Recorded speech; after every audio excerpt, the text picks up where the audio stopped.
Ay, nakapit yun o.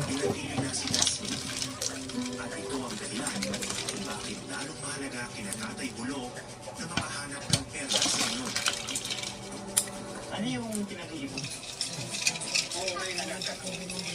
Yan lang ang nagawa.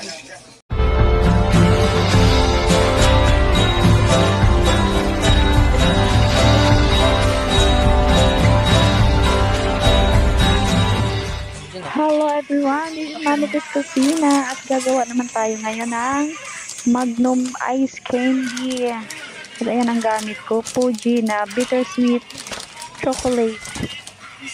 Bali, nakagawa na pala ako kanina, hindi ko na videohan kaya umulit ako. Bali, 1/4 kilo siguro ang nagamit ko dyan. Kasi yung isang buong pack na yun ng chocolate is 1 kilo yun. Nakagawa na ako kanina kaso hindi na videohan. Kaya kailangan natin ulitin para ma-videohan ulit.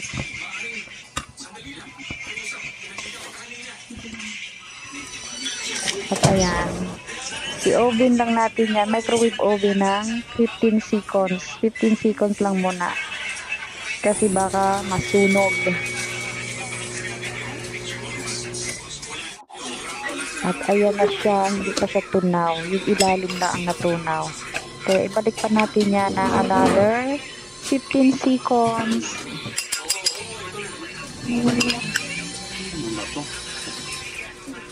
So, ibalik mo na yan, guys. Ayan, 15 seconds na lang yan. Bali, 30 seconds lahat-lahat. Kasi, biglang, kanina gumawa ako, biglang masunog. Kaya umulit. At ayan na siya, diba? 30 seconds, tunaw na siya.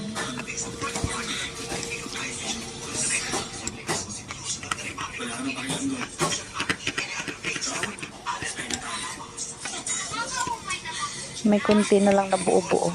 Kaya, tunawin natin ng gusto lahat-lahat. At ayan, ilalagay na natin sa ayan, mayroon akong lagayan kasi di ba nakagawa na nga ako kanina. Kaya pangalawang gawa ko niyan. Pangalawang tunaw ko na ng chocolate. Ayan, ganyan lang gumawa ng Magnum na ice candy.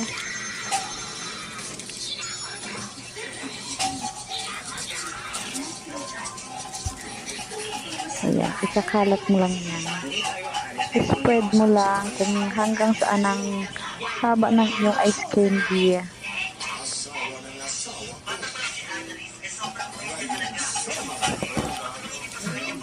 Oh, ayan.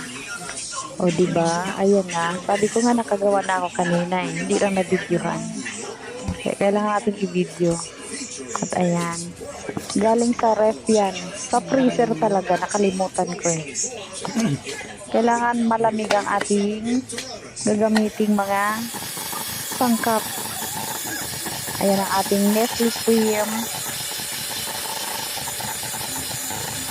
Ginanyan ko lang yan para mag-double volume siya.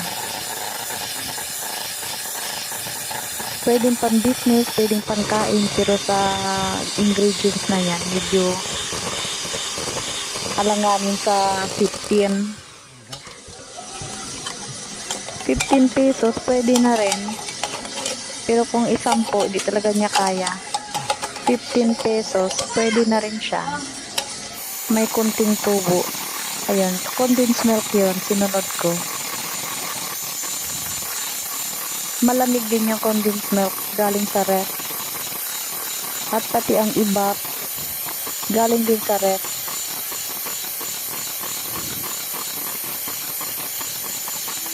So, ayan, diba? Medyo dumami na siya.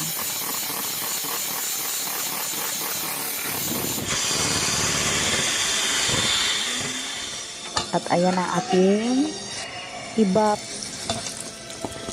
Pero guys, medyo matamis ang timpla na yan. Kung ayaw nyo naman ng matamis, pwedeng gawin yung dalawa ang ibap. Pero ang mga bata kasi, mahilig sa matamis. O diba? Kung ako ang kakain, hindi ako mahilig sa matamis. Ayan ang aking ginagamit. Alaska Liberty and then Nestle cream. O diba?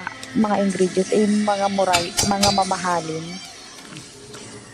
Ay, nanigas naman. At ayan, umpisa na natin magbalot. At ayan nga pala, kailangan pala habang mainit pa yung inyong chocolate, ibalot na kasi ayan ang nangyari, oh, tumigas na eh. Wow, nanigas na. Tagal ko kasing nagbalot eh, kaya ayan, Pa eh. tumigas na ang chocolate. Kaya ayan, kailangan kong Nanigas na. yung lahat ng naka-plastic na yan. Painitin ko lang ng mga 15 seconds din. At ayan na siya, o diba, ang bilis. Ayan na yung galing na yan sa oven, sa microwave. Ayan, malambot na siya ulit.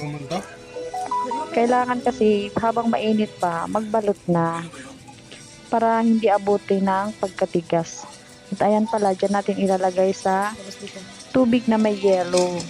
O diba? Para tumigas agad yung kanyang chocolate. Yung magka-crunchy. Ayan, ganyan lang. Tiyaga-tiyaga lang sa pagbalot. Pwedeng ibenta yan ng 15. Pero parang nakakaawa man ibenta ng 15 pag mga bata. Diba maliit lang siya, tas 15. Pero naman kasi ang ingredients. O, ayan, tapos na. At ano lang ang nagawa ko dyan? 23 pieces.